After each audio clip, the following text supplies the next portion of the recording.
Hey, salut! Aujourd'hui, je veux parler de la lettre de motivation et je vais essentiellement parler de qu'est-ce qu'il faut mettre dans la lettre de motivation, les différents types de lettres de motivation et quelques conseils pour te permettre de bien rédiger ta lettre de motivation. Écoute cette vidéo jusqu'à la fin et si tu veux découvrir cette chaîne, abonne-toi car nous partageons des conseils pour te permettre de réussir ta vie professionnelle. Cela dit, on se retrouve juste après la transition.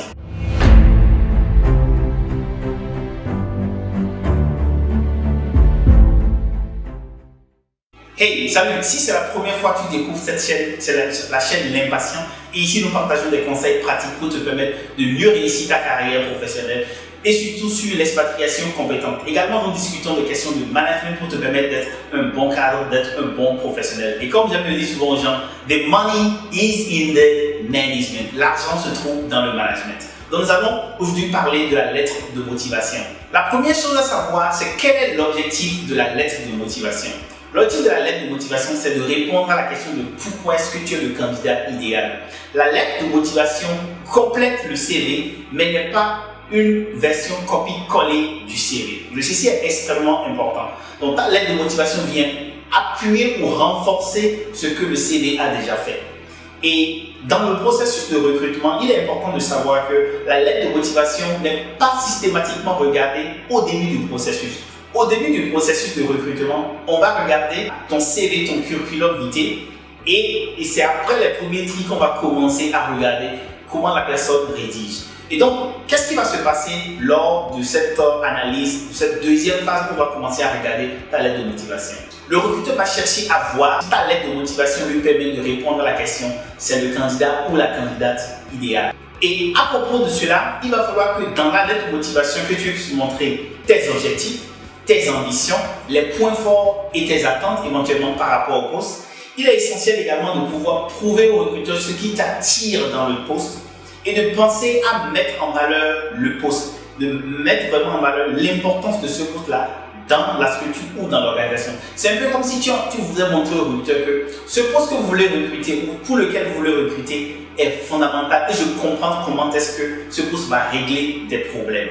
Et rappelle-toi, on ne le recrute pas pour faire plaisir aux beaux yeux des candidats. On recrute parce qu'on a un besoin et donc les candidats doivent permettre à ce que le recruteur puisse savoir est-ce que ce candidat-là peut résoudre notre problème. En rédigeant la lettre de motivation, donc, il est important de pouvoir clairement montrer ta compréhension du poste, de montrer ton sens de tact, de montrer également ta maîtrise de la langue. Et c'est à ce niveau-là qu'il est évident de ne pas faire des fautes. C'est à ce niveau il faut montrer que tu peux utiliser des phrases courtes, des phrases simples, de belles tournures pour passer ton message. Il est également important lorsque tu rédiges ta lettre de motivation de pouvoir montrer ton niveau d'intelligence et de personnalité. En fait, beaucoup de choses se détectent quand on lit une lettre de motivation. Et lorsque j'accompagne les professionnels qui veulent s'expatrier, je passe un peu de temps à regarder leur lettre de motivation. Et souvent, c'est très intéressant parce que tu arrives à capter dans une lettre de motivation comment est-ce qu'une personne pense, comment est-ce qu'une personne va être un cadre compétent ou une cadre compétente. Et ceci est extrêmement intéressant. Donc, le recruteur va également faire attention à tout ce qui va permettre de pouvoir répondre à la question de est-ce que c'est un candidat idéal. Et tout ce que j'ai dit en haut par rapport à intelligence, tact, leadership et connaissance de la langue, maîtrise de la langue, etc. Tout cela va être pris en compte pour pouvoir détecter si tu es un candidat ou une candidate idéale. La deuxième chose que je voudrais aborder parlant de la lettre de motivation, c'est qu'il n'est pas, la lettre de motivation, n'est pas un copier-coller de ton CV. Et lorsque on va migrer vers l'expatriation compétente, le CV international, au passage qui est différent du CV traduit en anglais, et si tu veux savoir un peu plus, clique en commentaire, il y a un lien qui va te montrer la différence entre le CV international et le CV en anglais. Mais la lettre de motivation, puisque c'est de ça que nous parlons, n'est pas donc un copier-coller de ton CV. Il ne faut pas aller copier ce qui est dans le CV et le mettre dans la lettre de motivation. Ce n'est pas possible. Il faut plutôt montrer à travers tes expériences, à travers tout ce que tu as, à travers ta motivation, comment est-ce que tu réponds à un besoin exprimé dans le cahier de charge. Et cela va s'articuler dans les paragraphes. Donc, une question rapidement à laquelle je vais répondre entre-temps, c'est quelle est la longueur d'une bonne lettre de motivation? C'est une page. Il ne faut absolument pas dépasser une page.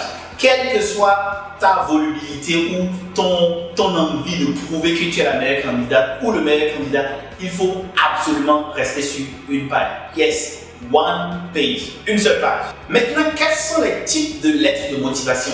Essentiellement, on peut distinguer 3 types de lettres de motivation. La première lettre de motivation, qu'on peut appeler la lettre de motivation précise, qui va être envoyée pour un post spécifique ou un post vacant. Donc, on a vu dans le journal ou sur Internet un post et on postule spécifiquement à cela. Et cette lettre de motivation, qu'on peut appeler la lettre de motivation précise, va être vraiment précise. C'est un peu comme on va faire de laser focus, un peu comme du laser. Et cette lettre de motivation précise donc va chercher à répondre précisément au cahier de charge.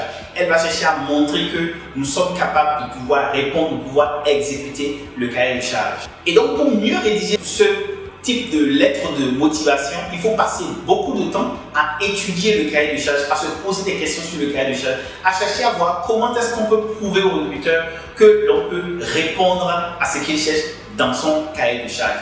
Donc la première forme, le premier type de lettre de motivation qu'on va avoir, c'est la lettre de motivation précise. La deuxième forme de lettre de motivation qu'on a, c'est la lettre de motivation spontanée qui est plutôt adressée à une entreprise ou à une organisation pour dire voici mon profil, est-ce que vous avez éventuellement des postes en vue pour pouvoir me recruter? Et cette lettre de motivation, la deuxième type, est plutôt un peu générique, mais focalisée sur l'entreprise ou sur l'organisation. Et à ce niveau-là, tu vas faire beaucoup de recherches pour savoir quels sont les besoins de l'entreprise, pour savoir quels sont leurs plans dans le futur, pour savoir quelle est la situation du marché dans laquelle l'entreprise se situe. Et par rapport à cela, tu vas maintenant positionner ton profil comme apporteur de solutions. Donc ici, dans la deuxième forme, c'est vraiment de penser marché, de penser situation de l'entreprise dans le marché et de pouvoir apporter des réponses, de pouvoir dire mon profil répond à tel type de besoin par rapport à ce que le marché propose ou dispose en relation avec votre entreprise. Donc si je suis par exemple dans le domaine des ressources humaines, cela va sans dire, je vais me positionner par exemple en montrant que grâce à mon profil, l'entreprise pourra recruter et retenir des talents ou des personnes efficaces pour accomplir ses missions. Donc ça c'est un exemple. Le dernier type de lettre de motivation que l'on aura, c'est la lettre de motivation qui est adressée à un cabinet de recrutement. Et ici, ce n'est pas spécifique, ce n'est pas adapté à une entreprise, c'est vraiment à un cabinet de recrutement. Donc, on va écrire simplement qu'on est intéressé et voici son expérience, sans chercher forcément à répondre à un cahier de charge précis. Donc, on va être un peu générique, on va être un peu, disons, en brief vague, tout en montrant les différents angles sur lesquels votre profil peut être utile et votre profil va pouvoir apporter des solutions à un potentiel cahier de charge, à une potentielle entreprise ou simplement à un potentiel cahier de charge. Penses-tu qu'aujourd'hui on doit supprimer la lettre de motivation parce que c'est un document peut-être qui n'est plus trop lu? Voilà quelques conseils que j'ai voulu partager avec toi sur comment rédiger une bonne lettre de motivation. Dis-moi en commentaire, qu'est-ce que tu penses de la lettre de motivation? Est-ce que tu penses que la lettre de motivation est indispensable? Ou encore dis-moi, qu'est-ce que tu trouves de difficile dans la rédaction de la lettre de motivation? Et si tu souhaites être accompagné, regarde en commentaire, j'ai mis un cours sur comment rédiger une lettre de motivation pour l'expatriation compétente. Cela peut être très intéressant pour toi si tu penses à un projet d'expatriation compétence. Cela dit, je suis Marius Chabi et j'accompagne les professionnels compétents à s'expatrier. Pour travailler avec moi, m'écris en commentaire privé ou sur vip@l'impatient.com. Et sur ce, portez-vous bien.